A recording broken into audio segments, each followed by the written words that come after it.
All right. Good evening, everyone. Thank you so much for joining us for part 2 of our webinar series. Today, we're going to talk the do's and don'ts of the recruiting process, or as we sometimes like to call it, do this, don't do that, as in the eat this, not that type approach to dieting. So with that, I want to make sure all of our systems are working. So if you can hear my voice and see me on the screen right now, I'd love for you to find that little raise hand icon at the top of your toolbar and click that so that I know that you can see me. Hands going up with a quickness, which is what we love to see. Fantastic. Second question, can you also see the screen that I have shared, which is the title PowerPoint slide of the Yale coach talking to a young player at camp? If you can see that, please raise your hand again. Cool. More hands is also a really good sign. And then one more sound and video test. Want to make sure you can hear my good friend Justin. So if you can hear Justin and see him when he gives a little sound check, again, once more, click to raise your hand, please. Good to see you, Max. Good to have everyone back after the first webinar. Hopefully, this is round 2 for you. Justin, I'm seeing a lot more hands, which is, again, a really, really good sign. Fantastic. We like that. With that, we can dive straight on into the meat of the evening. So, like I said, welcome to the do's and don'ts of recruiting with me from Headfirst and my friend Justin from Diamond College Advisory Team. First up, here's a brief look at the agenda for the evening. We're going to do some quick intros, and then we're going to hit some quick bullet points, all in that framework of do this, don't do that, or the do's and don'ts of. We're going to talk through coach communication, getting exposure, looking at showcases and tournaments, and what to do once you're there, and then kind of a catch-all general recruiting bucket. And then we're going to dedicate as much time as we need to at the end for any Q&A as well. So if you have questions that come up over the course of the evening, feel free to type them into that questions tab. I'll be collecting them and we'll save them for the end of the evening so we can answer them live. There also were a bunch of really good questions that got asked as part of the registration process. So I have some of them tagged for later as well. So if nothing comes in, we can start with those. But if you have any questions, feel free to fire them away as you come in. And with that, let's start off with some introductions. Justin, could you please give your brief intro to these folks? Yeah, thanks, Max. Good to be back. And so you see my bio there. I was a 2-sport athlete at Amherst many moons ago. Graduated Amherst, went on to essentially coach college baseball for 6 years. So I was a recruiting coordinator at Amherst in '98, at Boston College in '99, at UNC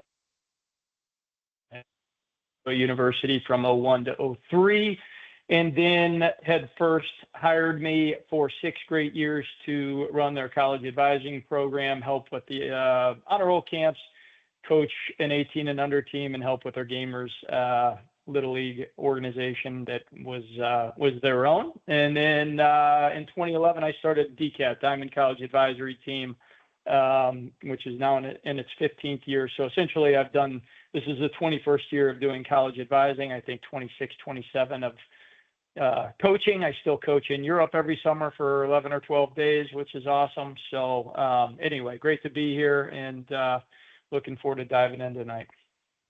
Awesome. Thank you, Justin. Thank you for sharing your evening with us. As that last bullet says, over 25 years of experience. So obviously a tremendous resource on the recruiting process that we'll look to pull on this evening. And then my name is Max McKenna. Once upon a time, I also played my college baseball at Amherst College up in Western Mass, originally from the Boston area. I played there, graduated in 2011, went into teaching and coaching for a few years, first as a teaching fellow and assistant baseball coach at Phillips Andover Academy up north of Boston, and then to a small private school outside New York City called the Masters School. I came to Headfirst full-time in 2014 after interning for Justin and for Headfirst a couple summers while I was in college, dived back in full-time in 2014, and really since then have been working in particular with this division, with the Showcase division, talking with families like you all, talking with travel coaches and with college coaches about the recruiting process, really to provide some good info and guidance as working with Justin to provide good guidance to families as they approach this recruiting process. So thank you all for joining us. Justin, as we dive in, do you want to give a brief overview of what DCAT is and what you guys do working with aspiring student athletes?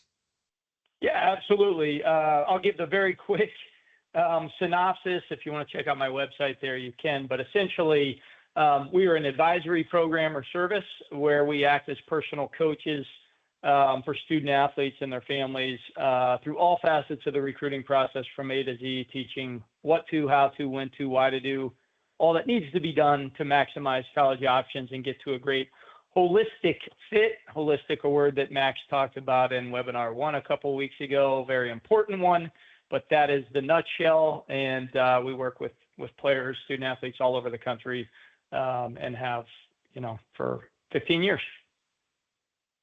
Awesome. Thank you, Justin. Now, absolutely, into the meat and potatoes. So starting with the do's and don'ts of coach communication. And this is a really rich area because I know that even looking at some of the questions that came in earlier as people registered, this was one of the main ones. So hopefully we touch on some of those proactively and preemptively. If you have any questions, again, throw them in that questions tab and we'll save them for the end as well. So coach communication, such a key piece of the recruiting process. So what are some of the things that you certainly should make sure you should do? One, personalize every communication touch point. This one is important enough that it was also its own slide and its own topic in webinar number 1. So I apologize if this is repeat, but it is that important. It is absolutely crucial that you personalize every communication touch point that you have with college coaches. You're not BCCing people. You're not sending mass emails. You're not copying and pasting the same note. You're personalizing the note. Every email, every touch point that you send, you want to make sure you personalize it. This will help it stand out in a college coach's inbox as opposed to getting lost in the flood of emails that they get from kids saying, "Dear coach, I'm really interested in your program because I like it," right? And so personalizing to me means, yes, you certainly want to get the name of the school right and the coach's name right, and you want to send it to the right email address. Those are all important. You also want to personalize it in terms of saying, this is why I'm interested in your school. Provide some highly detailed, some very detailed bullets about why it is you're reaching out to this program. I'm interested in Babson because I know that you have an undergrad entrepreneurship focus that I find really appealing, right? Something about the school, something about the program that really resonates with you to make it really make it obvious to the coach that you've done your research on the school and that you're reaching out to them for a particular reason that you think it would be a good fit. Second, you absolutely want to create non-email touch points. Again, email will inform the majority of the communication that you have with college coaches, just because it is, for most coaches and for most players, it's free, it's easy, it's quick, it's kind of the quickest and the easiest across the board. You can include links, you can include attachments, so it's really convenient from that standpoint. You do also want to, as you work down the funnel, especially with college coaches that are expressing interest in you and that you are highly interested in, you want to create non-email touch points. To start, and with a broad audience, this can mean having a Twitter presence. It can mean DMing some coaches, although you want to go a little bit light on that, but it can mean posting videos of yourself on Twitter for coaches to find. It means following the right programs on Twitter, on Instagram, so that you're learning more about them and so that they see you follow them. It also means if you have a really great interaction with a college coach when you're on campus at their prospect camp, or you bump into them at a tournament, or you see them at a Headfirst event, follow up with a handwritten letter.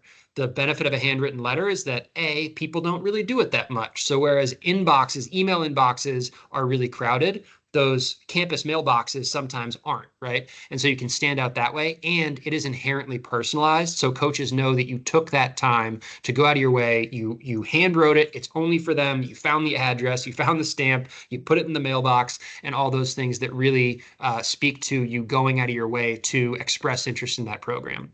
And then phone calls and texting will become important with many programs. A lot of these, and Justin, I'd be curious for your take as we kind of hand this off here in a sec. I'd be curious for your take on, I see this as at a certain point, coaches will say, you can kind of take their lead because many times they will say, "Hey, Max, I'm really interested in you. I got your email address. Would love to, start texting. What's your number?" Or would love to set up some calls and maybe chat with you on the phone, right. chat with you and your family on the phone. So I think that that's one where it certainly will play a role as you get down the funnel, especially with coaches that are expressing interest. But I think that for the most part, you can let them kind of take the lead on when you move from email to texting, as opposed to just texting or calling out of the blue for most student athletes. And then you also want to not just email them once and forget about it, right? If you email them once and you don't hear anything, that's really not that strange. So you want to make sure that you are following up and updating coaches. You're being a little bit persistent with them, staying in their inbox, especially as you have excuses to email them, excuses to reach out to them. For example, just got my updated summer schedule.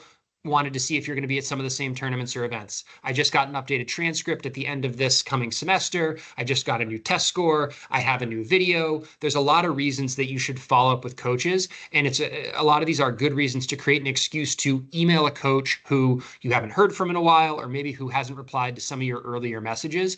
If you're updating them with something relevant, then it's not really just banging on the same door and saying, hey, coach, did you hear me yet? Hey, coach, did you hear me yet? You're creating excuses and a reason for you to follow up and contact them as well. And finally, please, this is in all caps for a reason, please proofread. Every year I talk with college coaches who say that they get emails from players sent to the wrong coach or to the wrong program, or it's sent to them, but it's addressed to their rival and their in-conference rival. Please proofread. Make sure the right email has the right coach name, has the right email address, has the right college mascot if you reference it, the right weekend results if you're referencing something that they've done recently in their schedule. Make sure that you proofread, make sure that the right email is going to the right coach and has the right information, because that's a really, really, really good way to, as you are personalizing, make sure you're not making any mistakes. Justin, any other do's that you would put in here? Anything here to kind of double down Yeah, on from a do perspective? I think that was awesome. A lot of great information there. Let me get, and there's a bunch of do's, right, in coach communication. But let me give you my big four. One, do continually demonstrate interest. Keyword continually. Max sort of alluded to it, mentioning the word persistence, but many times players make the mistake of believing a coach knows they're interested just because, or that they know that they're interested because they've reached out once or twice. Okay. There is arguably, especially for juniors, no more important thing than staying the course and demonstrating interest in a variety of different ways. Not saying, of course, verbatim, I am interested 10 different times, but outreach and proactive outreach in the communication to coaches inherently shows that you're interested. Don't stop demonstrating interest. That is critical. Two, recruiting questionnaires or prospect forms online. That's a big one. Do fill them out. Why? In the vein of what we just talked about in terms of continually demonstrating interest. Here's what I know about college coaches. Okay. I've had college coaches tell me before, hey, yeah, we've gotten 3 letters from him and some emails, et cetera, but he hasn't filled out the recruiting form yet. And it's the end of his junior year in June. Okay. So a lot of times college coaches, they don't care if you've sent 17, I'm interested in you emails. If you haven't filled out the online prospect form, that act of submitting that shows a level of interest. Now, you don't need to do that day one of your freshman, sophomore year, but certainly a good idea in June to have all questionnaires filled out. If you're finishing your junior year, all questionnaires filled out for the schools on your list. 3, engage proactively. Max talked about it a little bit, but here's the bottom line. Don't rely on others to do your proactive work for you. You got to own your ship. You got to run your ship. College coaches want to hear from you, the baseball player, the student athlete, more than anyone else and more frequently than anyone else, period. High school coach, they might want to talk to. Travel coach, they might want to talk to. All that's fine and great. But they mostly want to hear from you that you're interested, and they mostly want to talk to you because it's you they are recruiting. And 4, finish an email or a communication with a question when possible. Okay, do that. Max talked about radio silence. It's part of this. Okay, it's not fun. It's logical. It makes you beat your head against the chalkboard sometimes, but it does happen. And radio silence does not equal a no until it is a no. Okay, or at some point way down the funnel, even if you're a junior now, way down like late fall, it might mean a no if there's radio silence after many overtures. Okay, but let me go back to why is it important to finish an email with a question when possible? Because you're trying to elicit a response. To go from radio silence or this generic interplay to a more personalized level. And sometimes that can be as simple as, here's my video from this last weekend when I went 3 for 4 with 3 bombs and stole a base. Also, coach, was looking on your site and I couldn't find any camp dates. Do you know yet when you might have one? And can you keep me posted when you do? I don't know a coach that doesn't want to answer that question. Okay, that's an easy go-to if they haven't posted. Or where is your staff going to be this summer, especially as we get closer to it, is a great question that usually elicits a response, and it might also therefore elicit a response to something else like the video or get some feedback on that front. But those to me are 4 big ones that should be done on the coach communication front.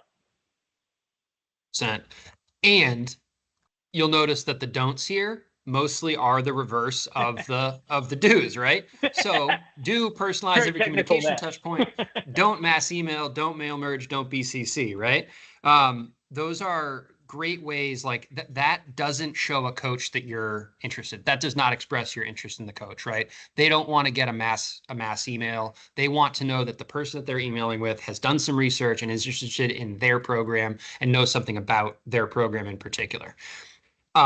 And then, Justin, I would love for you to tag in here, because one thing you don't want to do is pester over email and just say, hey, I committed to myself that I am going to email Coach Matt Parrington and McAllister every Tuesday morning. And so I'm going to email him every Tuesday morning, right? Treading that line, finding the balance between being persistent and updating coaches as opposed to pestering. It is different from each coach and each kind of unique case, but it can be a hard line to find. So Justin, do you have any kind of like rules of thumb or heuristics that you work with there to say, all right, I want you to be persistent, but here are some of the key signs to avoid to know if you're pestering a coach instead?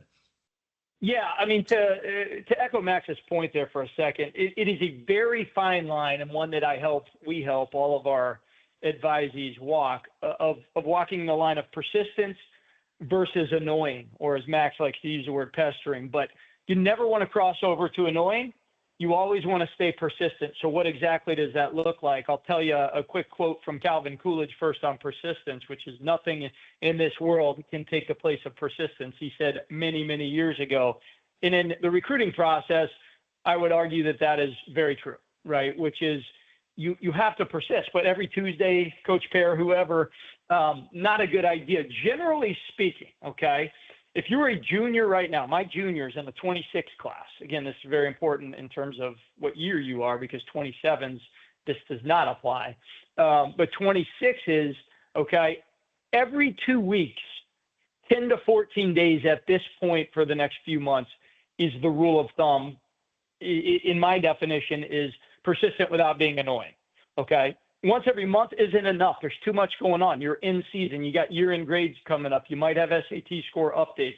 And those excuse to contact, as Max talked about, as we talked about last webinar, are critical to keep those touch points alive, okay? So 10 to 14 days, and that can be interplayed with Twitter, X posts, but also the direct reach out email-wise. And Max asked earlier about the text. Very simply, my rule is if the coach gives you, if you have a cell phone, not an office line, it could be a license to text, but not every time. Not every coach gives their cell, although more and more do nowadays, as opposed to when I was a coach in the dark ages. So a couple other big don'ts for me. Don't give up. This sounds ridiculous and elementary, but I've done this for 21 years, and I've seen a lot of players want to give up. I've seen a lot of players want to throw in the towel when they get radio silence, because it's a form of rejection. When you're not getting responded to and you're saying, I'm interested, I like you or love you as a school, as a coach, as a program, I want to learn more, and you get nothing back but crickets, it's hard. However, again, we will triple down. It's easy to throw in the towel, but don't, okay? In other words, continue the conversation, even continue the coach communication as if there's an ongoing conversation with both sides, even if it's one-sided from you to the coach. But don't do it every week, certainly not every few days, unless a coach invites more. Sometimes one of those hits, right? They see a video they like and say, hey, that was a great 4 pitches you threw to strike that guy out and make him look like a fool. Next outing, even if it's 2 days from now, send me your whole outing. Just send it to me in a link. All right, he asked for it. That's what I'm doing with that coach, okay? But unless it's invited on that front, you don't want to get annoying by doing more often than 10 to 14 days at this point, in my firm opinion. Two other big don'ts. Don't blow off coaches who email you, okay? I have 3 buckets, okay? You create a preliminary college list. I like 20 to 25 schools. If any school on that list or that might be on that list is on the periphery of it, reaches out to you via email, it should be responded to within 24 hours. If it is a school you know in 15 lifetimes you are not going to attend and it's a generic or have no interest in, it's a generic camp invite, et cetera, that doesn't need to be responded to, but get in the habit of response and do it within 24 hours, period. And on that note, another big don't for me is don't check email only once in a while. One of the first things I tell my guys in the first video conference we have in the kickoff is I assume you like text more than email. It's 100% across the board. Yeah, everyone does it in high school now. That's fine. That's great.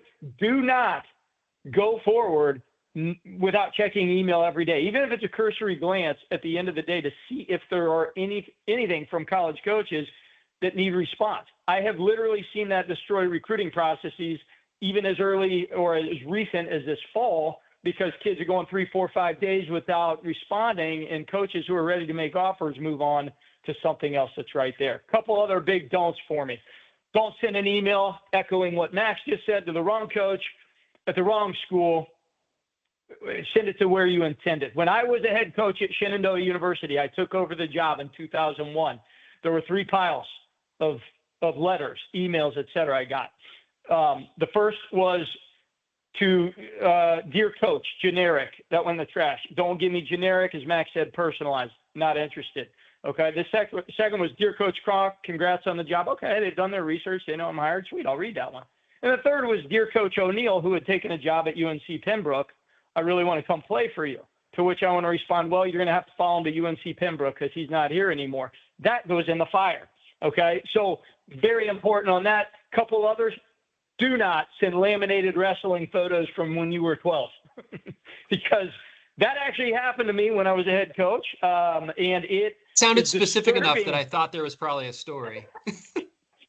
There's a story. It went in the fun file of break it out when you need a laugh and it's been a stressful day on the field, right? So the point there is if it's outdated and irrelevant, don't send it.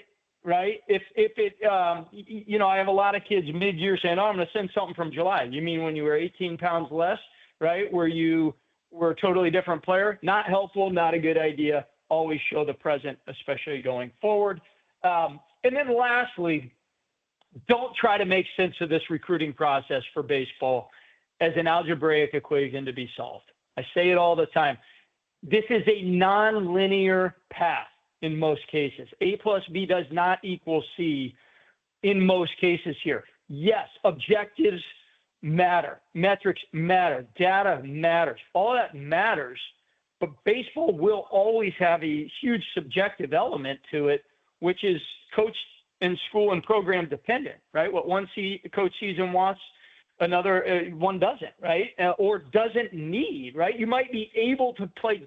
You might be good enough to play at a certain level, which I talked about in the last webinar. You might have enough talent, but it might not matter. They might not need a catcher this year, and you're a stud catcher who can play 2 levels above the school that you're reaching out to.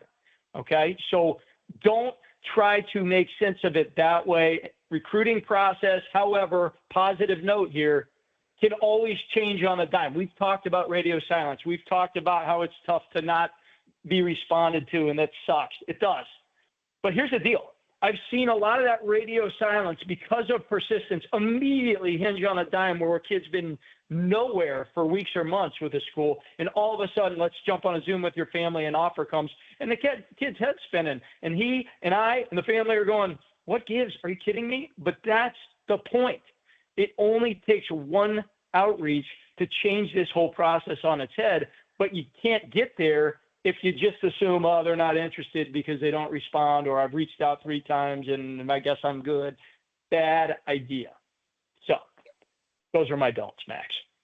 Really well put. And I know that there's a few things that raised for me that I think we cover later on. So if not, I'll chime in with them. But that's, so key.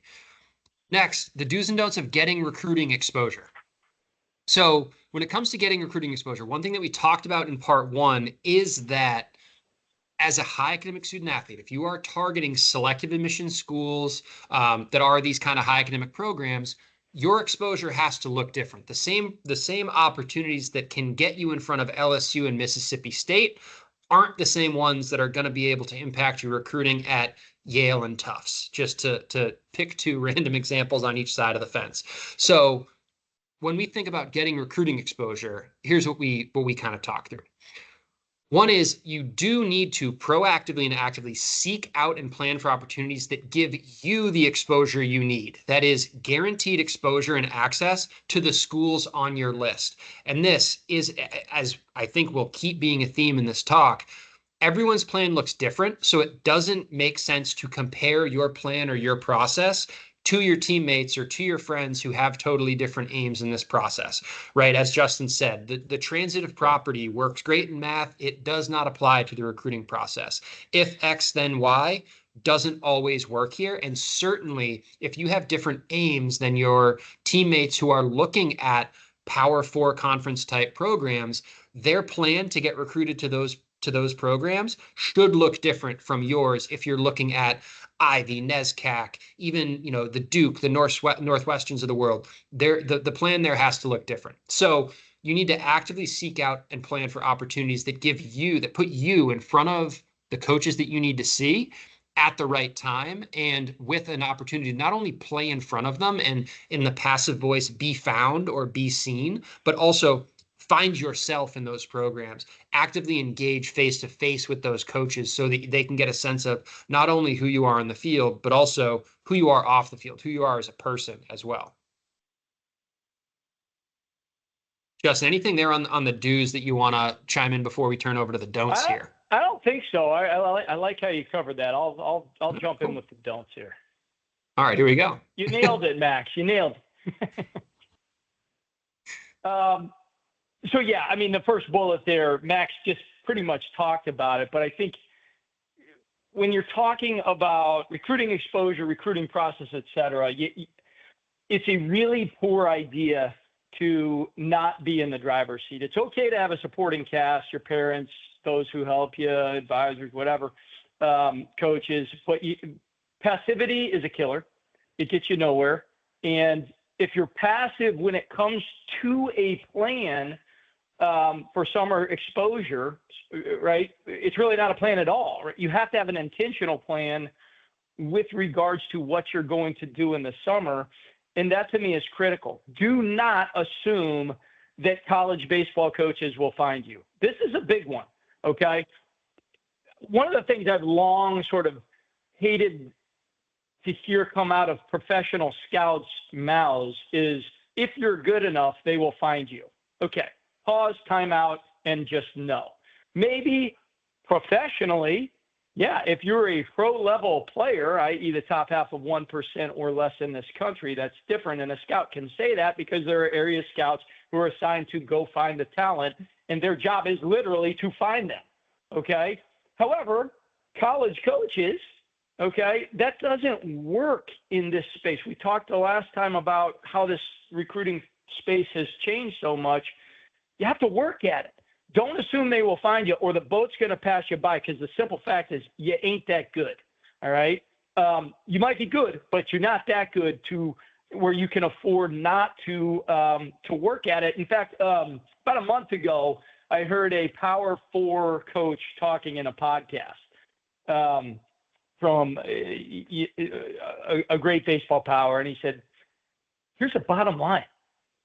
Kids have got to work in this process, and they have to work now more than ever. That shouldn't scare you. It's just a fact. And he said, we have limited resources. Yeah, it'd be easy if we could just know all the good players and we could easily find them. We can't, even with good budget, we can't find them all. So you have to be proactive. You have to work at that on that front. Lastly, a big don't for me is don't rely on these large format tournaments, i.e. travel baseball in general, to deliver on your or yield on your recruiting outcomes, right? In other words, I have long said travel baseball and, reliance on big tournaments to be recruited is not wise, and families don't know otherwise, because travel coaches oftentimes say, hey, you play with us, you're going to go to these big tournaments, you're getting exposure, exposure, exposure. My question is, exposure to what and to whom? Is that exposure to the schools on your list? You don't know who's going to show up at most of these things because there's no guaranteed list of schools, right? At any of these tournaments, some of them might have schools that have decided to show up, et cetera, but it's inexact. There's no way to target through tournaments. I'm not saying that tournament exposure is bad, because some tournaments are better than others and have tons of coaches. What I am firmly saying, though, is that I always tell families, if you put all of your eggs in the basket of, okay, I'm going to do this travel team because I of what they've said and the tournaments they're going to, and because I believe it's going to give me yield on my college front with my college process, that is almost overwhelmingly every time going to end in disappointment. And I get those calls every August from families who did do that, and I feel bad for them because they're sold a bill of goods in a lot of cases. Again, I'm not saying tournaments are bad. They're a part of the whole, as Max talked about earlier, right? Showcases, camps targeted with specific schools have to be layered into the tournament play in order to have a broad-based, smart approach to the process. So again, understand what large format tournament play is and travel baseball in general. It gets your reps, hopefully. You're not one of 28 on the roster. It gets you, maybe great competition, et cetera. But is it going to, especially as a high academic kid, which I assume most are on this webinar, is it going to really give you what you're looking for in terms of exposure to the schools that you're targeting? And I think just to double click on two things. One is to tie together this first and third bullet point under don't is you don't want to be passive. You want to be proactive. And I feel like relying on large format tournaments, what you are counting on is the passive voice. I want to be seen. I want to be found. Whereas what we're advocating is find yourself through this process. Actively put yourself in the driver's seat. And so I think that those two things go hand in hand in terms of, especially for high academic student athletes, because I think this last piece that you said, Justin, is so key. There are kids who are going to go to large format tournaments and throw 96, and they're going to be fine. They're going to end up at a great school that's a great fit, and they're going to get drafted, and it's going to be wonderful. If you are targeting schools like Macalester, Columbia, Yale, Tufts, Caltech, they don't have the recruiting budget. They don't have that staff and that recruiting footprint to be able to be those people who are in Hoover, Alabama for 3 weeks straight, or, outside Atlanta for the entire month of July, just watching kids, parked on fields watching kids. So they need to be more targeted and strategic, which means that for high academic players who are looking at these schools, you also need to be more targeted and more strategic than some of your teammates. Now, I would also say that the kid throwing 96, who is going to, quote unquote, be seen at these large tournaments, he should also want to be proactive, because I don't want him to just settle for the first, biggest, baddest school that offers him the most NIL money or whatever. I want him to find himself through this process. So even for that kid, I would say you want to be proactive and not rely on these things. But it's especially pointed and especially important for players who are looking at selective admission schools that don't have the same recruiting realities and recruiting budgets of those larger programs as well that you watch in the College World Series. Absolutely. Next up, tournaments and showcases. And we talked about this a little bit, but we're going to dive in a little bit more. And this is also kind of the what do you do once you're there too. So when you're at a tournament or at a showcase, it can be, and it is, a highly pressurized environment, right? If you're at a Headfirst event, you're on the field, there are 45, 50 coaches all watching you during the showcase. You're walking around, you're shaking hands with the coaches at your dream school. That can be a very nerve-wracking, and for some players, a really kind of overwhelming experience. So we give this advice to every player who attends Headfirst on the morning of day one. You have to play your game and trust the hard work that has brought you to that point. That is true at any showcase and at any tournament that you're gonna be at, right? That day at the tournament or that day at the showcase, that's not the day for a contact hitter who hits line drives at the middle to go 6 for 4 with 5 home runs. That's not going to go your way, right? So when you're in these environments, play your game and be true to who you are as a player. And then another key piece is take advantage of the opportunities that you have. Headfirst provides a pretty unique experience in the sense that you can interact and engage face to face with college coaches. So take advantage of that. Take advantage of every opportunity you have in the dugout, during the coach connection period, around the facility, before camp, after camp, on the field, off the field. Take advantage of all of those and be intentional and structured about how you do it, right? Make a list of the coaches you want to talk to and be methodical, be strategic, and go off and check them off one by one.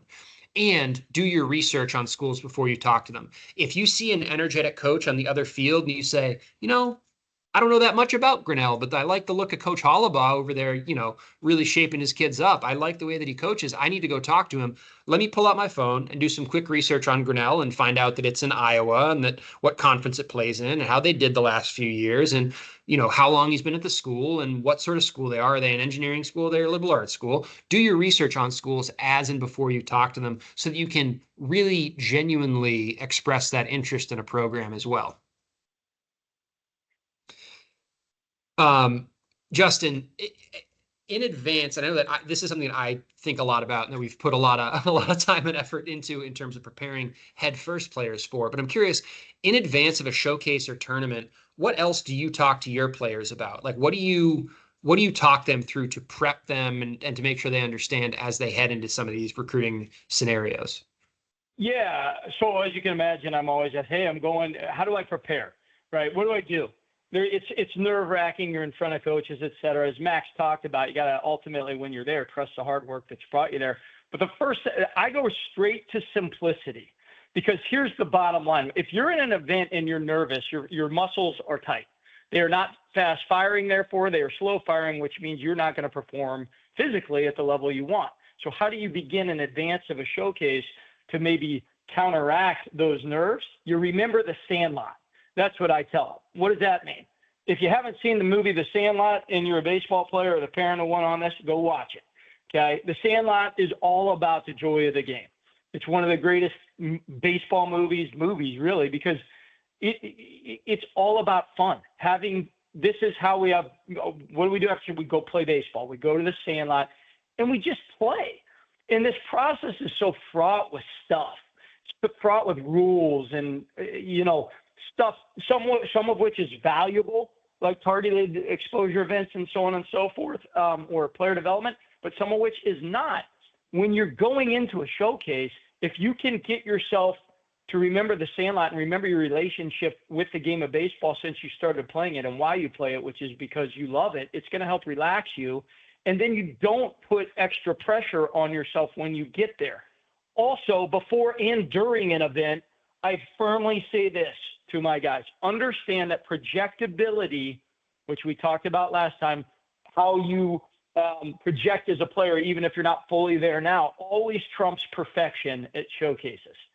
I've never seen any player have a perfect showcase. I've seen players have awesome ones, and I've seen players not have good ones.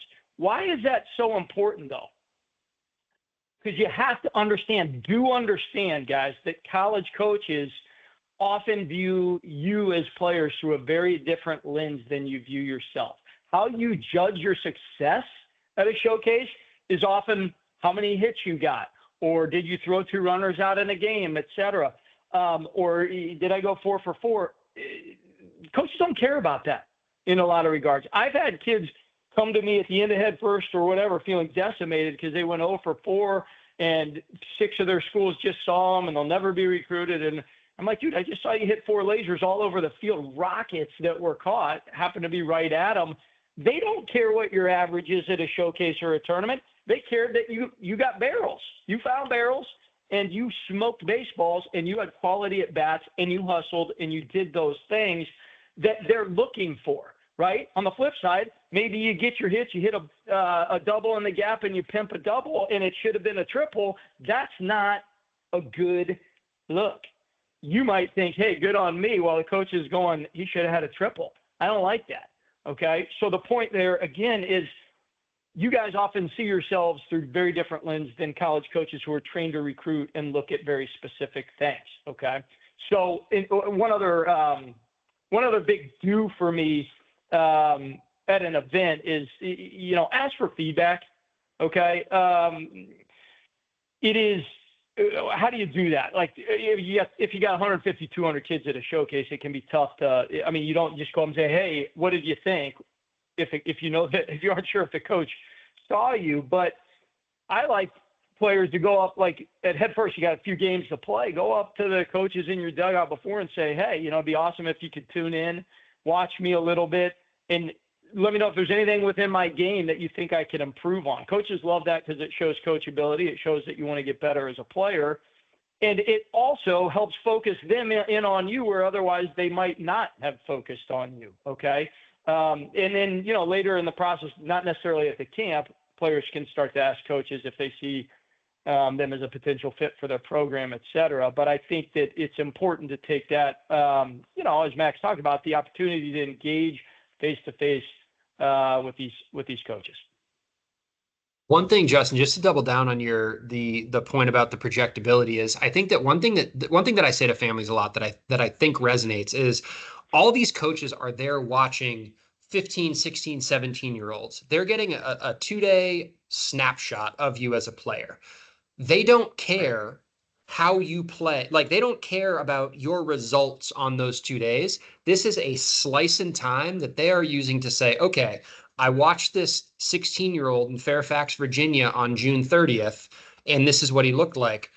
What does that look like in 2, 3, 4, 5 years when he's a sophomore, junior, senior in my program, right? They're taking this snapshot and trying to project it out forward to say, not who is this player right now, but who is this player going to become in my program. And that's the other piece that I think sometimes that kids can get hung up on. Because Justin, I know, and you said this very well, like they get hung up on, I went 0 for 4, but like, did you make improvements? Did you make adjustments from at bat to at bat? Did you run everything out hard? Did you hit the ball hard and just went to people?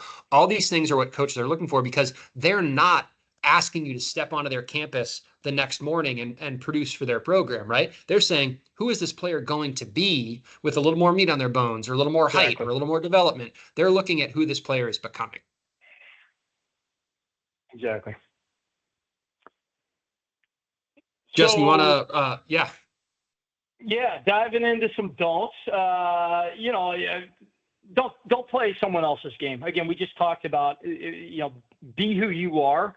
And by the way, which is a good theme, a good guiding principle in the entire process, including on your applications. Don't try to be someone that you're not. Don't try as a student, as an applicant, as a baseball player, right? Too many players try to do this, right? And coaches want to see what you have, right? Don't just be comfortable with who you are as a player, and you'll get the best results, right? It's not worth it to try to, or think you know what coaches want to see, and therefore try to be something that's other than what you've been, right? That's one. And again, don't waste an opportunity to engage face-to-face with coaches. I mean, look, if you have the ability at an event like Headfirst to talk to coaches and you don't, that is a wasted opportunity. Very simply, cut and dry. You can't do that at tournaments, generally speaking, for the most part, unless you get very lucky in a parking lot or something like that, running into a coach. But when intentional time is built into an event like a Headfirst, as an example, to engage with coaches, use it, right? Any face-to-face is an opportunity had and or wasted if you don't take it. And first impressions are critical, right? I mean, look, you guys are human beings. You're not robots. I'm a coach. I want to talk to players I want to talk to if I'm recruiting you. It's that simple, okay? If you come at me with a laundry list of 17 questions at an event or on the phone and read them off like it's a script, I'm not very interested in speaking to you, even if I think you're a good player. Just be yourself, but engage, right? And also, one of the things I love about Headfirst, just as an aside, is that there's the ability to do that in the dugout. Yeah, there's the coach connection period, which is great. I think the most valuable time, frankly, is in the dugout. How have I always gotten to know my players the best? Talking to them in the dugout. Sure, you can talk to them outside of a game, et cetera, but you can sort of see how they tick, et cetera, and it's easy to be yourself in the flow of a game situation. Couple others, if you're introducing yourself to a coach, don't bring a friend so that you don't have to be alone. All right. Just do it yourself. All right. Do it yourself. I want to know you, not your buddy. One other key point. Do not hand a coach your resume and a packet of information at an event. That is not the time for it. You can have that at the ready if you want, a player profile, a hard copy of something, and if requested, give it to a coach.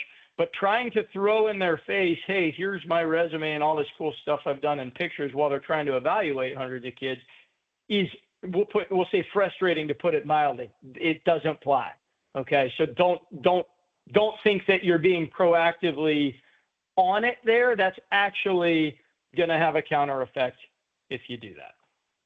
Right. And I think to counteract that, you if requested, I think having it ready, I think that's really well put, Justin. Sure. And this is where the before and after digital communication really can come into play, because reaching out to coaches before the showcase or tournament saying, hey, coach, I saw you're going to be there. I'm really excited. I'm really interested in your school. Would love to, connect with you face to face. Here's my transcript and some video. And then afterwards, following up with coaches that maybe you didn't send that information to before because the schools were not your list, and saying, hey, coach, it was really great getting to talk to you about Grinnell. Here's some, as we talked about, I really love what you guys are doing up there in Iowa. Here's some video and here's my transcript. I wanted to send along my information.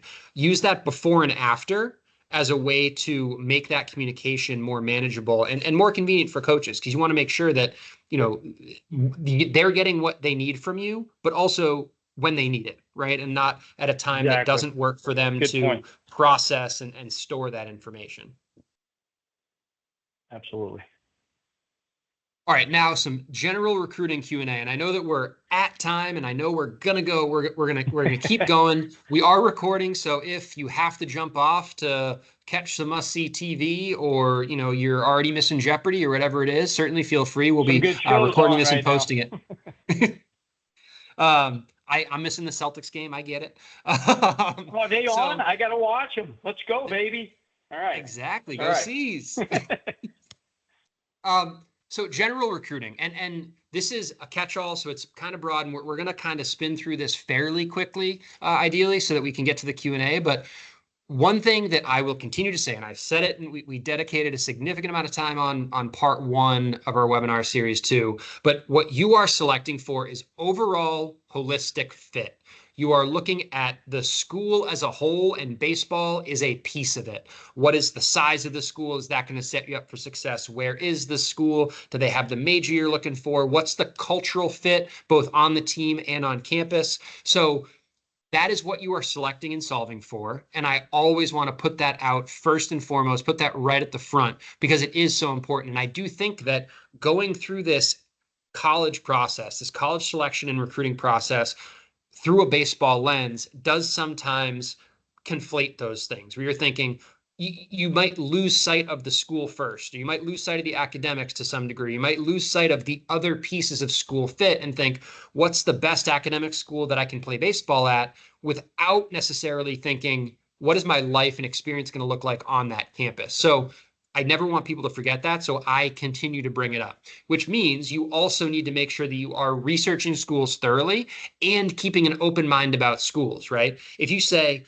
I think what's going to set me up for success is a school of, 6,000 that's in or near a major city, and great, you've heard of Tufts, so it's on your list, but maybe you haven't heard of Emory. You don't know as much about Emory. Great, that checks a lot of the same boxes. So maybe you need to keep an open mind and say, if this school lines up with the qualities of the experience that I'm looking for in my college experience, then I'm going to add it to my list. I also would advise, do campus tours whenever you can. If it means you have a Saturday afternoon and you're like, all right, this school's at the top of my list, I'm going to pop on and see if they have a virtual tour or a 3D tour of campus. Or if you're traveling to see family for Memorial Day or for Thanksgiving, or your tournament is taking you close to a college, or you're coming to Headfirst in the Mid-Atlantic in Fairfax, use all of your other travel opportunities where you can to get on college campuses where it's convenient without making a separate dedicated trip. When you're in DC for the Headfirst event, great. Go visit Georgetown and go visit William and Mary and go visit some of the schools that are in the area so you can get a sense of what they are. Whether or not you're interested in that school in particular, getting on some of these campuses will help you start to identify this part of the campus tour or this part of the campus experience really clicked for me. So how do I find other schools that have that in common? Justin, I'll kick it to you for the rest of these Yeah. bullets. So we've talked up to this point, last webinar, this webinar, a lot about two of my three big P's in this process, and proactivity and persistence. We haven't yet talked that much about patience, and patience is absolutely critical the rest of the way here. Okay. So while you're being persistent and proactive, it's equally important that you understand, as players who want to be recruited by coaches, and families that want parents that want your sons recruited by coaches, your timing is not a college coach's timing in most cases. Your timing looks like this, if you could draw it up. I want to know who wants me. I want to know what my offers are, and I want to be able to make a decision on my own time as soon as possible. That would be awesome. That is not reality in most cases. College coaches see thousands, at least hundreds, if not thousands, of players from June through September alone. And it is tough, right? So it is a fair answer for a college coach to say, hey, listen, I like you. I've seen you in June. You're definitely on my radar somewhere. Honestly, I don't know where you are right now, but let's stay in touch. Keep the coach posted. We'll be in, mutual contact as we go. But it can take weeks and months for that ultimate goal of an offer of admission, support, and/or roster spot, or if you're so lucky, a baseball scholarship and so talented, to come to fruition. So all you can do, all you should do, is stay the course, right? Be patient. Understand that if you're persistent, that will win the day. But patience is easier said than done, if we're being honest, right? It's one thing to say be patient. It's another thing to actually be patient, okay? But it's something to practice. It's a tall order, but another way to look at it is you can only control what you can control. And if you know you're doing everything you can proactively and persistently, then be patient. Sit back and let it happen, okay? Not in a lazy way, of course, as we've talked about. And then, again, we've talked about owning your process. I don't think we need to double down on that anymore. Critical that you own your process. You have a support staff, but you got to be the point person who's the guy. You're the one going to college. You're the one who's being recruited. You're the one who's going to play for a coach. Lastly, eye contact, firm handshake, respect for authority. These are my big ones all throughout my coaching career. At every level, from coaching little 8-year-olds at Headfirst back in the day, college guys and guys going on to play in college. With college coaches you hope to recruit you, eye contact is essential. Why are these three things so important? College baseball coaches have a limited window of opportunity to evaluate whether or not you're a fit for their program. The on-field part's semi-easy, right? They can see their skills, your tools, et cetera. But are you a guy who gives me eye contact or is looking at the birds when I'm talking to you? That's probably not going to play too well when we're trying to get some things done in my college program. Are you a guy, when I meet you, that gives me the dead fish handshake, right? The limp-wristed. There's no intent behind that handshake. I want you more or less to crush the bones in my hand without being over the top with it. One of the reasons I love going to Texas to talk where I was recently is because they basically all do that, right? And I have to hold my breath because I feel like I'm gonna have broken bones in my hand. And so don't be the dead fish guy, okay? Respect for authority should be obvious. Respect your parents, guys. It's not hard. What does that mean? Okay, I can't tell you the number of times as a college coach I had families across from me. Mom asked a good question, dad asked a good question, even though the player's holding the court most of the time. It has most of the interaction with the player, where mom asks a question, maybe financial aid or whatnot, and then eyes are rolled. Mom, why are we asking this? That is an immediate sign to me that if you can't respect that person who bore you life, you're not going to respect me on a field. That's a big thing. So those are three definite do's when it comes to general recruiting. So let's. It's interesting. Yeah, go ahead. One thing on that last point is, it's funny. Sometimes I'll ask coaches, what's the one off-field thing that most quickly will get you to cross a player's name off? I also ask, what's the quickest off-field thing that will get their name highlighted? And they're kind of the same thing. It's, how do they treat their parents? Are their parents carrying their bag 100%. From the parking lot? Are they carrying their own? Are they giving mom and dad attitude? that Right. that speaks volumes for college coaches about Absolutely. the character that they're recruiting, but also how are you going to behave on their campus and in their program as Right. well. So how you treat your parents is by far and away Huge. the number one thing that coaches mention when I say, what's the thing not related to skill set that is going to get a kid noticed or crossed off? So many of them mention, how do you treat your parents when I'm at a tournament or at a showcase with you? So true. Many have been crossed off my list, Max, in years past for that reason. One other quick do that isn't on the screen there is assess yourself. Do assess yourself. We talked about this in the first webinar, but it's assess yourself as a ninth grader, 10th, 11th.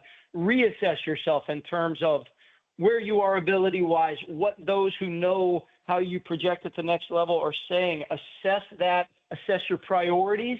Reassess your priorities, which can change from ninth grade to 12th grade in terms of what you're looking for in a college and or a baseball program. Okay. So be realistic, be optimistic, but reassess and be objective about where you stand throughout. Don'ts. Let's talk some don'ts, Max, shall we?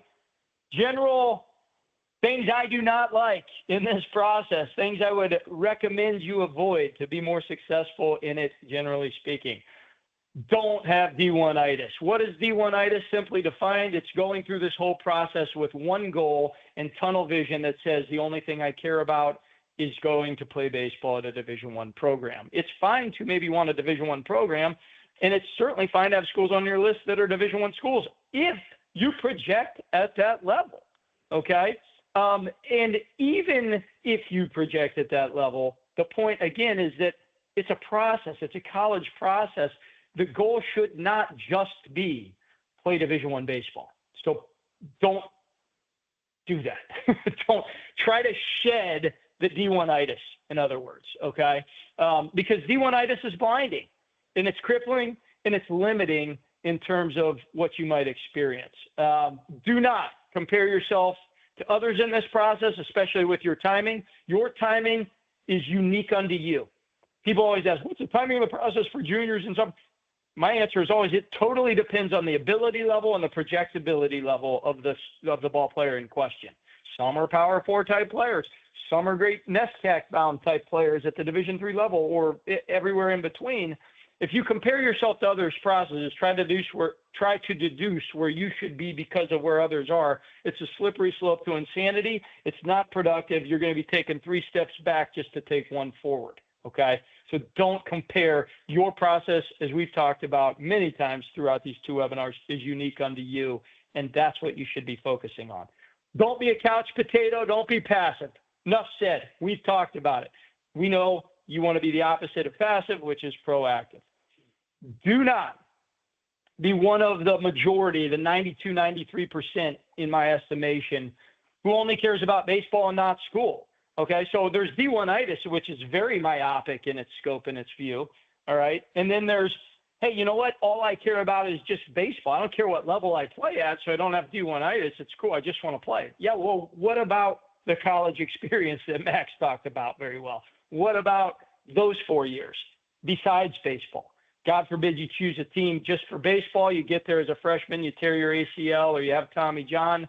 You're out for a year. You chose it because of baseball. What are you going to do? You're going to leave because you never looked at anything else. So don't do that. Don't. This is a big one. Fear rejection. Listen, rejection is a part of life. It's a part of this process. You will be rejected by colleges, admissions offices. You will be rejected by college baseball coaches. That is a fact. Thick skin is necessary to be developed if it's not already had. And when rejection happens, you'll move on to the next one. Acceptance is also a part of this process if you persist to get there. But if you let the first sign of rejection, let's just, radio silence is a form of rejection, non-response, form of rejection. Is that going to knock you off your train tracks? Or are you going to stay the course and do you and do what you need to do to get there? Okay.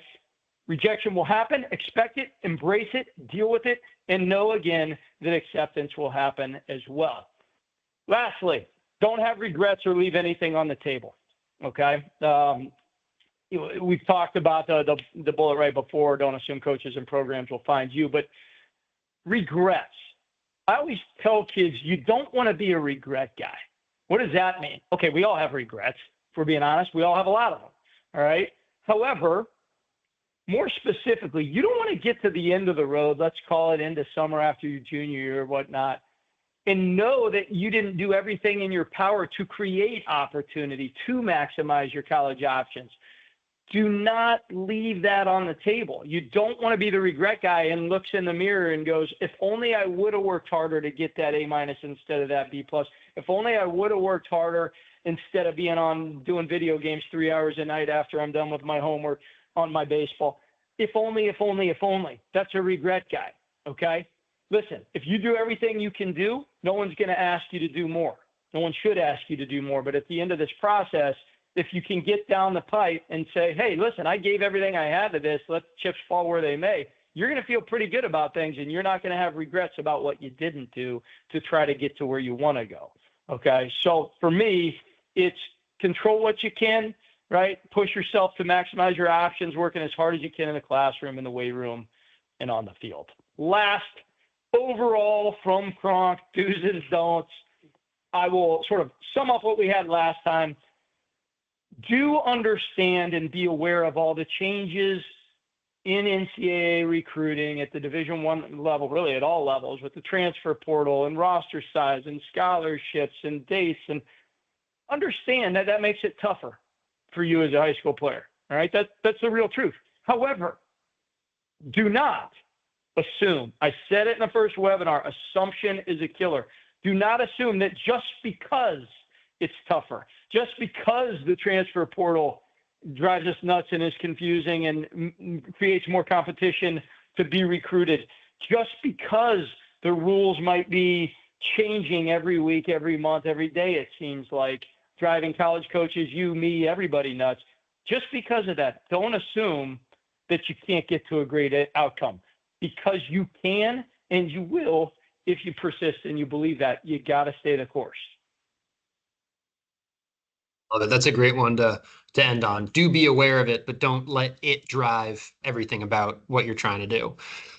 So Absolutely. now we're headed to the Q&A, and I know we're a few minutes over already. I don't believe that we have a hard out tonight, so we're gonna be around to answer questions. I have a handful from when folks registered, like I said, but to send in a question, type it into the questions tab, press send. I'll be collecting them, and I'll take a look at them. If we don't answer your question, it might be because it's a more kind of one-off or more personal. And in that case, stay tuned for one of us will reach out in the next few days. My colleague Mike or I will probably reach out in the next few days to answer any follow-up questions as well. So, stay tuned. Don't lose faith. Justin, as I start to collect some of those questions and organize them, do you want to talk through the video eval offer that you have out there related to the get some assessment and start to figure out your projectability?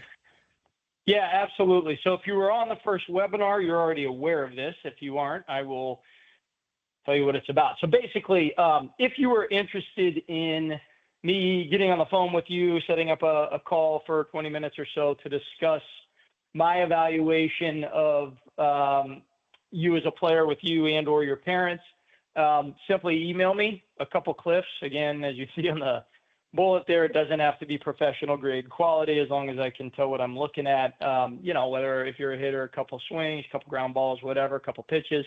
I've seen thousands of video. I'm happy to get on and give you an honest, objective feedback, no strings attached.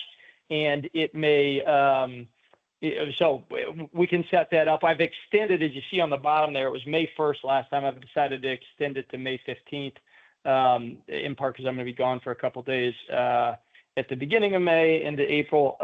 So again, feel free to email me any clips at any point, and we can find a time to jump on and go over that evaluation. Awesome. Thank you, Justin. And again, quick plug for that, because it is so important to figure out, to get some objective assessment of where you might be best served looking. So, certainly take advantage of this offer. If you have that video, please send it to Justin and get that assessment, because it can be so helpful as you start the process, or even if you're in the middle of the process, as you set your plan and targets for this coming summer. It's always important to kind of calibrate and recalibrate as well.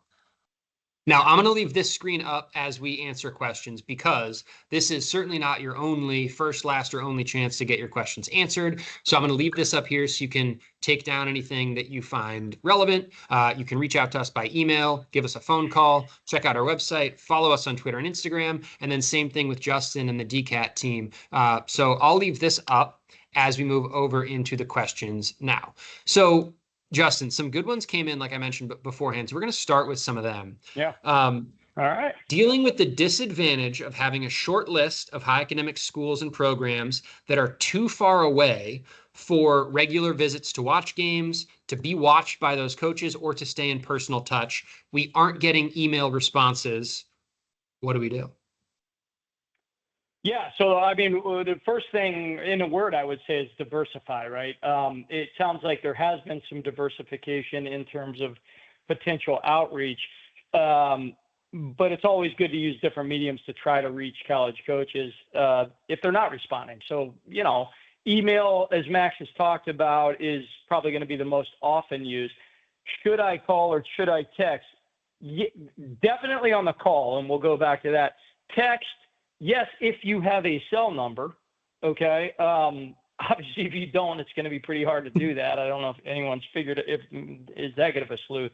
But a text reach out can and should be used if that has been offered. A phone call is a great idea, and that short answer is yes. Okay, so if email has been tried and isn't working, one of the things I like for my juniors to do is summer's coming, and anytime throughout the summer, if they haven't got responses, is to switch it up, leave a voicemail. They all have a work number, even if you don't have a cell. Leave a voicemail and say, hey, coach, my name's Justin Kronk. I've sent you some emails with some video over time. I'd love to hear back from you. I know you're busy. Have a great interest in whatever school, right? Please give me a call at your convenience, okay? And so that's one tactic that I'll use, is to leave a voicemail to see if, or have my guys use to see if they will elicit a response. And then further down the pike, I will even have kids call at office hours where coaches are likely to be present to see if they actually get them to pick up the line, and hang up if they don't, to not leave, in the vein of pestering or annoying, too many voicemails. Okay. Now that can be tough, by the way, in the summer though, because most of these guys are on the road and they're not at their desk all summer. Usually someone on the staff is some of the time, but it's usually an easier hit ratio in the month of May as opposed to June, July, August. Yeah, I really, really, really well put. One question just came in that I do find really interesting. What if you've decided you're no longer interested in a school? They're interested in you. You're no longer interested in that school for whatever reason. What's the diplomatic way to close out the relationship? I would start by saying that you're in a really good spot. If these are the problems, I always say, like, the expression is right. It's a good problem to have. I always follow that up with, but it's still a problem that needs a solution. So in terms of closing that out, I think that, coaches know that not every player they're interested in is going to be interested in their program, just the same as a player, you should understand that not every program you're interested in is going to be interested in you. There's going to be two-way rejection. There's going to be two-way selection processes that happen. So in the end, you're going to one college, right? So they're going to be no's that are left out on the field. I think that as long as you are upfront and honest and forthright with the coaches, I think you're going to be totally, totally fine. Don't make up excuses. Don't, pull something weird and lie about anything and say, oh, I've decided to not play baseball anymore, or whatever it is. Don't kind of hide the ball on them. Be honest. I do also think that it's important to leave options open as long as you can. So if you think you aren't interested, don't necessarily go straight to, I don't want to go to your school, thanks, but no thanks, until you really know that, no, I'm positive that this school is not right for me. This is not what I need to be doing. So it's definitely, it's a no from me, dog. Like, eventually you might hit that with some schools, but it's not the first response from a school. I think you want to keep an open mind. And one thing that I do think is important, and why I emphasize so much this honesty and being candid and forthright in your communication with coaches, is they talk to each other, right? All these Yeah. coaches have what we call Yep. coaching trees, where they coached for this guy over here and they coached with this guy over here. And so they have their own networks of relationships. And so you want to maintain a good relationship.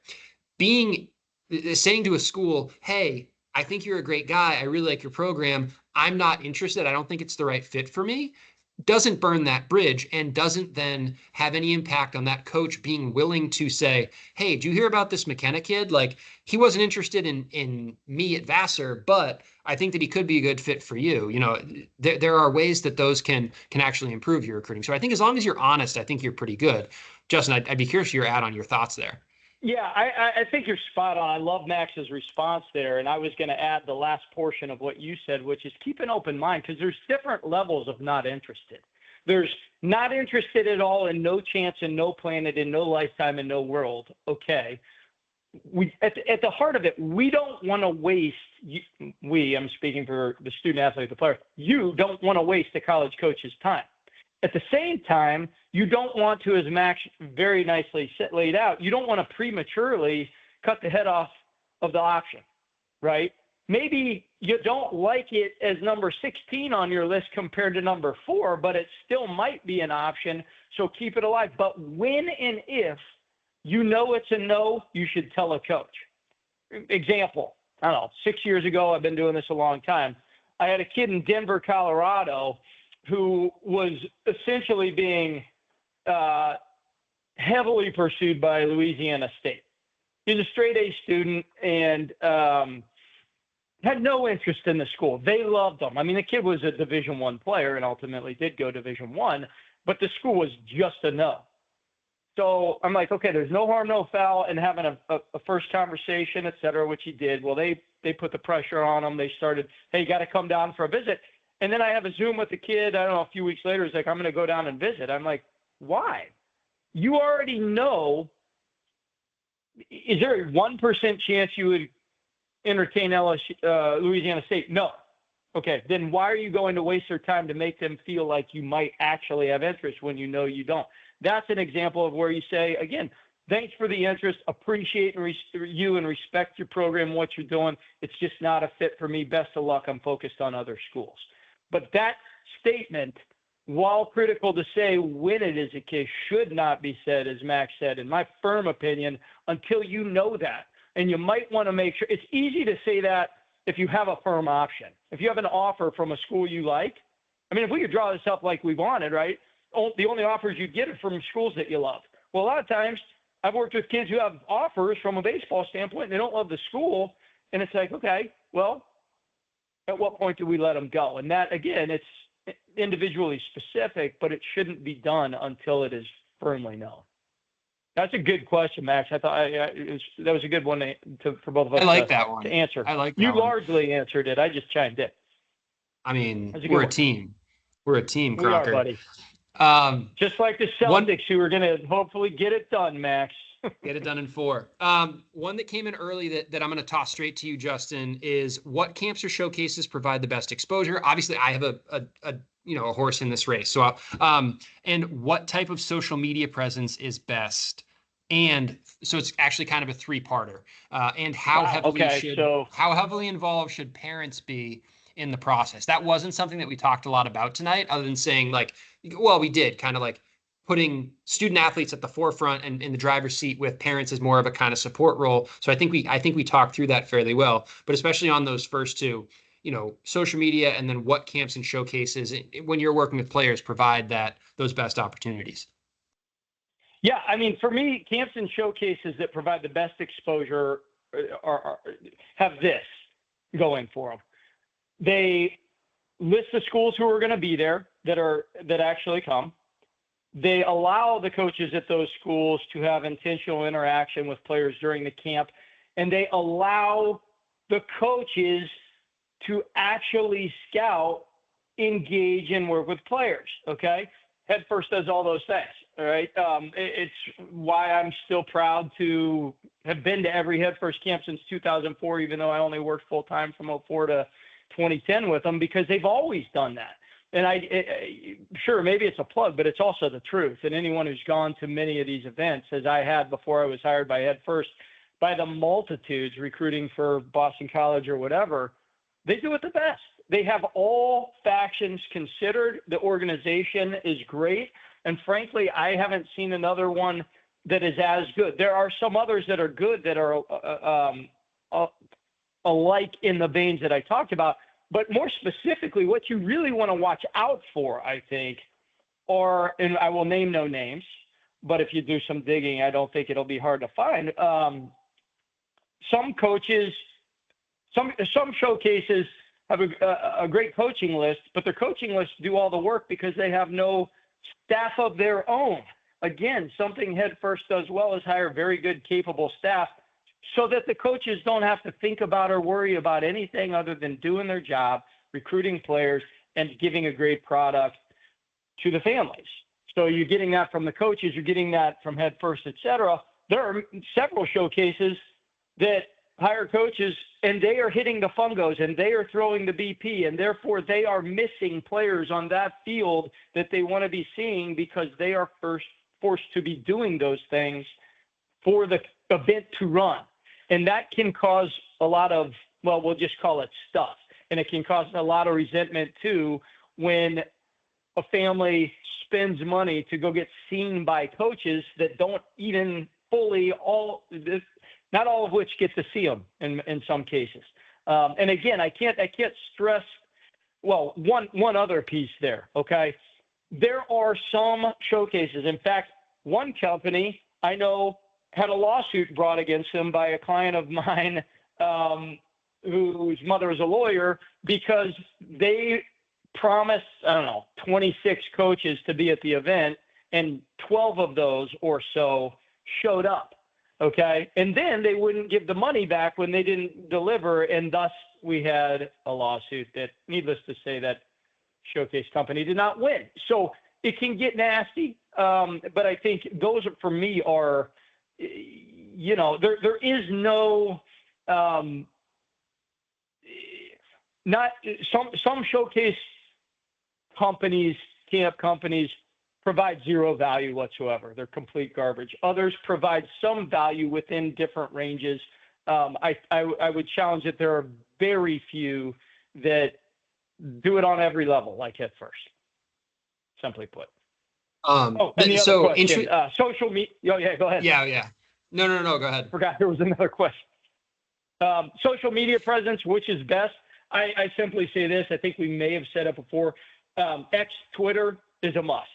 Instagram, fine, but not necessary 100%. But you want to have, especially if you're a junior, a Twitter presence.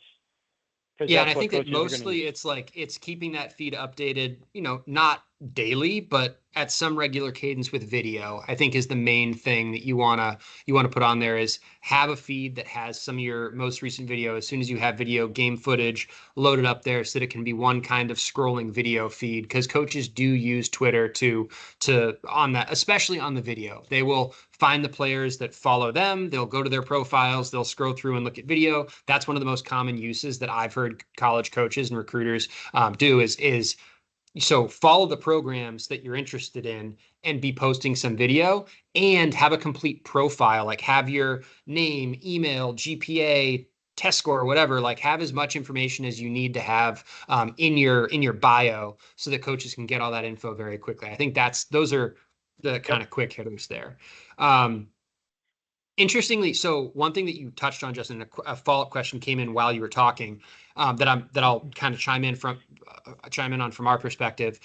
Do you recommend emailing all the schools you're interested in before the showcase? In this case, this person, they went to a showcase recently, and the schools listed on the website was not accurate. We got responses from coaches saying that they weren't going to be there. So the answer to should you email the coaches that are attending an event that are on your list beforehand is a strong yes. You want to send emails leading into the event saying, hey, my name is Max McKenna. I'm really interested in X program because of 1, 2, and 3 reasons. I'm going to be at Headfirst in Fairfax. I'm really excited to meet you or your staff, whoever might be there from your coaching staff there. Really would love to connect face-to-face. Want to send along my transcript and my video or something like that. This is exactly why this, and the reason that Justin has mentioned, this is why we update our coach list in more or less real time, where as soon as we hear it's going to be George Capon instead of Edwin Thompson attending recruiting from Georgetown at any given session, we replace that in basically real time so that players can reach out to coaches in advance of camp, and also so that you know and have full clarity on who's going to be attending. So yes, you should reach out to coaches beforehand. And that is why we take the integrity of our coach list so seriously and why we update it. We can't prevent there are family emergencies. There are things that change from a scheduling perspective where coaches do need to change which coach is coming, but the program's still represented, or need to drop out at sometimes it does happen. However, we update that in more or less real time so that everyone is aware of it as soon as it happens, because that pre-camp communication and that integrity is so crucial to how we operate. I know. Yeah, and just to piggyback on that real quick, Max, I agree with everything Max said, but another note about that pre-camp email, the truth to that as well is, yes, you should absolutely do it. Also, coaches get a million of those. They are on the road a lot. It can be tough to sift through them. Go back to one of the things I said in the webinar. What's one of the tactics you should try to use at the end of an email is ask a question. Headfirst does a great job of real-time updating the coaches list, but a lot of camps, showcase companies, I know for a fact, keep a list of schools on there, and whether or not that list has changed, they keep it the same because they're trying to get the registration money. So when you're reaching out to a coach a few days in advance of a camp, you can end that email with, Coach, can you just confirm that you or someone on your staff will be at fill in the blank event? One other point too is, while the pre-camp email, especially for juniors, is a good idea this summer, it's the post-camp follow-up that I'd argue is even more important to ask for specific feedback. Now that you've seen me play at whatever event, I would love to get your thoughts on what level of interest, if any, you have in me as a player, and where we might go from here if there is some. All right. So I think one thing we talked, pre-camp, sure, post-camp, 1,000%, because sometimes kids get in the mindset of, okay, once I've gone to the showcase, I've laid it all on the field, now I just wait. No. It's a pre, it's a during, it's a post-camp approach in all cases, without question. Another one that I think we're going to have time for maybe two more, Justin. I think we take two more questions, and I think there are probably 3 or 4 sitting in there. So again, if we don't answer your question, stay tuned. We will follow up. But this is one that I will throw straight to you, Justin, because I think that it's something that we've talked about. The selecting for college prospect camps, even at schools that you're interested in, highly interested in, that have expressed interest, can be really tough. So what can you do if you can't attend a school's showcase or prospect camp, but you are interested in that school? The coaching staff wants you to come. You want to go, but you're unable to. How do you communicate that? What are the next steps that you work through with your clients, Justin, there? So just so I understand the question right, it's coach wants you to come to their camp. You can't do it for logistical or whatever reasons. What do you do with that? Right. Like, how do you communicate that? What are the things you should do instead? Like, how do you navigate that situation? School you're interested in wants you to come to their camp. You can't. So, right. Every school wants you to come to their camp. You can't go to all of them. Okay. The first thing I say in the process is, I have kids essentially give a response that says, thanks so much for your interest in me as a player, even though we both know that it's not really legit or sincere interest that you get a camp invite, but please keep me apprised of future camps. This one doesn't fit my schedule, but I'd like to be on your radar and know of future camps. In the meantime, a skills video, right? I have my guys, my juniors, second half of May, bridge the gap between spring season and summer. That video is important, as is any in-season footage that you can provide now, April, right? As long as your season's going on. And it's, let's say you're on the fence of it's not a definite no, you can't go to the camp, but you don't want to fly from LA to Maine to have Colby see you at their camp, or Bates or Bowdoin. On what I will do is I will say, listen, they've seen you somewhere, somehow. They've seen you video by this point, or they've seen you at a showcase event or a tournament. They're trying to get you to their August or September camp, which is fair and fine. But in order for that to be valuable or worthwhile to do it, I will have the player ask the question, listen, you just saw me at Headfirst or whatever event. Obviously, 4,000 miles is a long way to go for a camp if I'm not sure there's definitive interest. What can you tell me specifically about your interest level in me at this point after having seen me at this showcase? And if I were to travel across the country to make this trip that's expensive, and can you tell me that based on what you've already seen, there would be a good chance or a likely chance of a potential offer afterwards? Because otherwise, why would you even consider going? You wouldn't. Okay. And if the coach then can't give you that and say something like, look, we really like you. You're in the top 3 infielders we saw at the whole event, but that was with 150 kids. We want to see you with 30. And yeah, there's a good, I can't make you promises, but you're high on our board. If there's a good chance, if you show yourself in front of the head coach, you'll be offered. I had that happen several times last summer with my guys and talking them through, okay, you know what? It is a top 3 school on your list. They are talking to you in a meaningful way. They haven't made an offer, but they've said that based on what they've seen, it could be likely. I had some kids go to that camp and get offers right from it at whatever school that was. I've also had others where I've said, I don't think it's worth it. They aren't giving you enough teeth right now, or they go radio silent at that point in August when you're asking specific questions to determine whether or not the camp is a valuable expenditure of time, money, fill in the blank. Then it might not be if there's no response. I mean, really, really well put. And it does relate to another questions in there. I think that I'm gonna call it. We've been on for 90 minutes.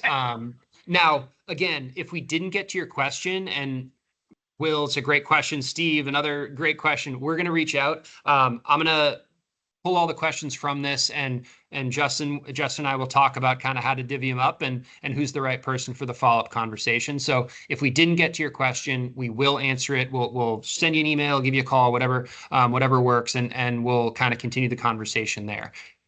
Again, certainly not the first, last, only chance to get your questions answered. Please feel free. Please follow us on Twitter and Instagram, where we post things, for example, like the invite to this, or clips with, today we posted a clip of an interview that I did with Ryan Romick, the associate head coach at Denison. That's a really great, thoughtful guy about recruiting culture and building a winning culture at the D3 level, an incredible program that they build up there in Ohio. So, stay tuned for our socials, visit our website. Same with Justin. Reach out to him via email, send him the video so you can get that free video assessment, and take a look at the Diamond College Advisory website as well.